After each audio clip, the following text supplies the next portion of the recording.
I'm replacing the standard barrels with the Fasse ReNew2 ISO couplers. I already did it on this side.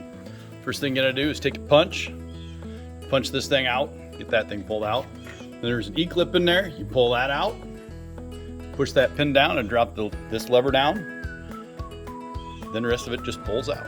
Oh yeah, I forgot, you gotta get this little clip out too. You start it with the screwdriver and pull it out. Then the rest of it just comes on out. Clean it with something healthy, you know, healthy shit. Get all the nasty out. Get out the stuff that got nasty out. Then you have to fish out the O-ring and the backer plate that are right in here. The backer plate's in front, the O-ring. Gotta fish them out from here and back in here. There's one on each side. You get your O-ring installed in here in the groove. Then the backer goes on the outside of it, which would be towards the back on the back O-ring and towards the front on the front O-ring up here.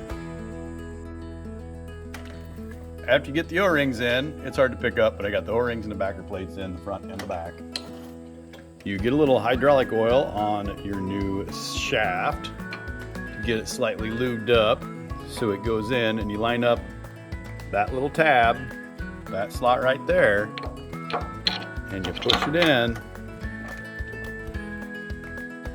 and then you put a little Loctite and put it on the nut or the bolt on the back. Torque to 35 foot-pounds. Here we go.